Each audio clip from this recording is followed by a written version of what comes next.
Ya, selamat pagi, selamat bertemu kembali. Di pagi hari ini kita boleh bersyukur atas segala kebaikan dan pertolongan yang Tuhan berikan di dalam hidup kita. Di pagi hari ini kita mau mendengarkan kebenaran firman Tuhan, mari kita berdoa. Bapa kami dalam surga, dalam nama Tuhan Yesus kami mengucap syukur buat segala kebaikan dan pertolongan yang Tuhan berikan dalam hidup kami. Sebentar kami mau mendengarkan kebenaran firman Tuhan, Tuhan berkati hamba-Mu, berkati anak-anak-Mu, dan kami serahkan pemberitaan firman Tuhan ke dalam tangan Tuhan. Di dalam nama Tuhan Yesus, haleluya, amin. Ya, puji nama Tuhan, di pagi hari ini kita mau mendengarkan kebenaran firman Tuhan di dalam 1 Samuel pasal yang ke-17 ayat yang ke-45. Saya akan membacakan buat kita semua. Tetapi Daud berkata kepada orang Filistin itu, "Engkau mendatangi aku dengan pedang dan tombak dan lembing, tetapi aku mendatangi engkau dengan nama Tuhan semesta alam, Allah segala barisan Israel yang kau tantang." Di sini kita mau belajar satu kebenaran firman Tuhan yang dialami oleh Daud, di mana Daud mengajarkan kepada kita untuk melaksanakan misi. Di sini kita bisa melihat bahwa apa yang dilakukan oleh Daud merupakan satu misi bagi kita untuk menghadapi tantangan.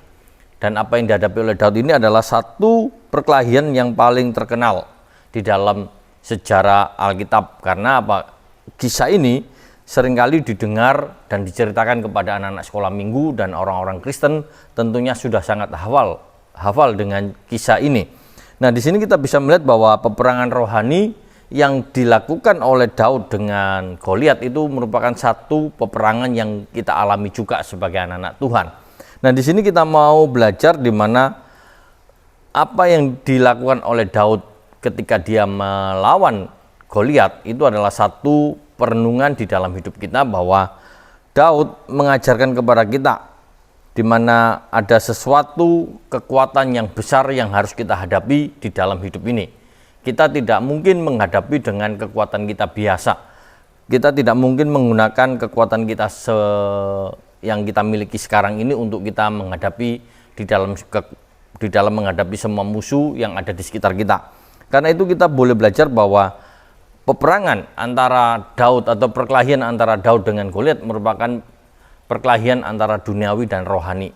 Kenapa kalau saya katakan demikian? Karena siapa yang menang itu akan menunjukkan bahwa dia adalah orang yang berkuasa. Dan di sini kita bisa melihat bahwa pemenangnya adalah yang berhak atas segalanya. Dan kita bisa melihat bahwa peristiwa ini adalah satu sungguh sangat luar biasa. Apa yang akan terjadi setelah peperangan ini adalah satu perubahan yang luar biasa, dan di sini kita bisa melihat bahwa apa yang dilakukan oleh Daud. Kalau kita memperhatikan di dalam kisah ini, kalau Daud di dalam hidupnya atau pada waktu dia mengalami rasa kekhawatiran ketika dia melihat saudaranya berperang, dia melihat, loh, saudara saya yang dewasa atau yang lebih tua sudah takut, apalagi saya. Tentu itu akan membuat Daud akan mengalami satu kekalahan sebelum berperang. Atau Daud juga melihat atau melakukan satu usaha ketika dia mencari batu kerikil untuk senjatanya. Dia berpikir, cari batu ini apakah bisa mengalahkan. Ada keraguan-raguan ketika dia mencari batu kerikil ini. Namun kalau kita memperhatikan bahwa Daud melakukan semuanya itu adalah dengan keberanian, dengan motivasi yang benar, dengan prinsip yang benar, bahwa dia menghadapi orang Filistin yang tidak bersunat, yang telah menghina nama Allah. Inilah yang menjadi dasar yang menjadikan Daud untuk berani melawan Goliat. Nah, di sini kita bisa melihat bahwa apa yang dilakukan oleh Daud, ternyata kita bisa melihat bahwa dia melakukan kepastian di dalam dia menghadapi Goliat. Dan ini merupakan satu usaha bagi Daud, di mana dia mau memahami tugasnya, memahami misinya untuk mengalahkan Goliat. Dan kita bisa melihat bahwa apa yang dilakukan oleh Daud adalah dia mau melakukan satu sikap yang baik di dalam mempersiapkan dirinya untuk melawan Goliat. Nah, ketika dia mau berperang melawan Goliat ini adalah satu hal yang dimana dia membuat sejarah di dalam hidupnya. Karena itu kalau kita memperhatikan bahwa Daud harus mempersiapkan di dalam hidupnya tentang doa, penyembahan, dan iman. di mana ia perlu berdoa bagi keberaniannya. Tentu saja Daud bukan sekedar dia berani, ketika dia melihat Goliat yang besar itu tentu saja membuat dia mengalami ketakutan, adanya tekanan di dalam hidupnya. Karena itu dia berdoa untuk keberaniannya menghadapi raksasa. Dan inilah yang dilakukan oleh Daud. Dia mengalami satu sikap, dia berdoa untuk menghadapi raksasa. Lalu dia menyembah kepada Tuhan supaya dia mengetahui bahwa itu adalah satu peperangan rohani. Bukan satu peperangan secara mata kita lihat, tetapi adalah satu peperangan rohani yang dimana Daud tidak akan mampu kalau tidak ada campur tangan Tuhan. Dan ini yang dilakukan oleh Daud untuk menghadapi Goliat raksasa itu. Dan dia juga memiliki iman di dalam hidupnya ketika dia melawan Goliat. Iman ini dilakukan dan dipraktekkan oleh Daud sebagai bukti bahwa dia sebagai orang yang percaya bahwa dia adalah orang yang sanggup untuk menghadapi raksasa. Dan di situ kita bisa melihat bahwa Daud boleh mengalahkan Goliat dengan apa yang dia persiapkan di dalam hidupnya. Ada persiapan doa, penyembahan, dan iman. Dan inilah yang boleh menjadi misi kita dalam hidup kita ketika kita menjalani kehidupan ini. Dan ketika kita membaca kisah ini, kita sudah melihat kisah Daud dan selesai dan dimenangkan oleh Daud. Bukan berarti kita tidak ada masalah lagi. Di sini kita mau melihat bahwa kita semua meneruskan apa yang menjadi perkelahian Daud melawan Goliat, di mana kita akan melihat tantangan-tantangan yang ada di depan mata kita. Misalnya kalau kita melihat tentang tantangan orang-orang yang ada di sekitar kita yang selalu melakukan penipuan, melakukan pembohongan, yang melakukan tipu muslihat, itu semua yang harus kita hadapi.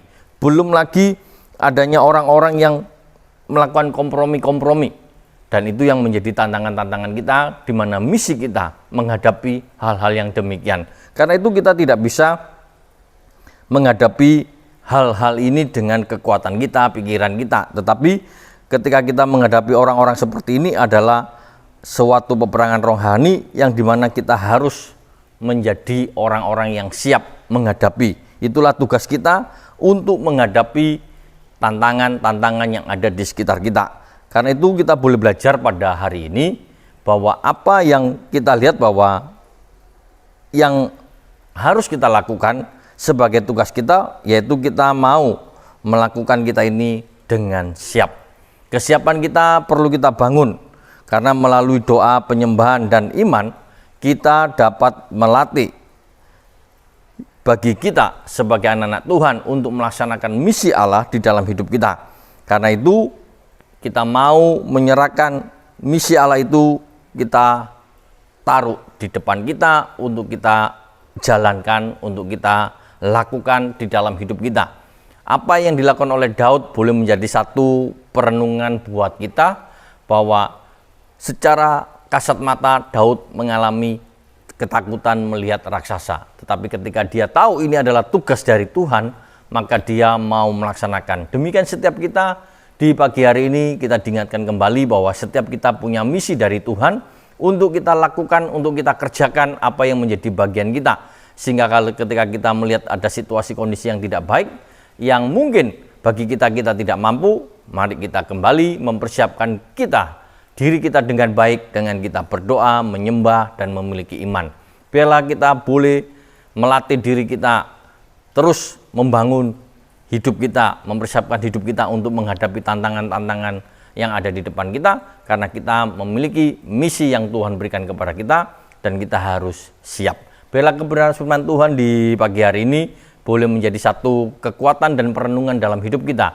Apakah kita sudah mempersiapkan diri kita untuk tugas yang Tuhan percayakan kepada kita? Mari kita berdoa. Bapa kami dalam surga, di dalam nama Tuhan Yesus kami mengucap syukur buat segala kebaikan dan pertolongan yang Tuhan berikan dalam hidup kami.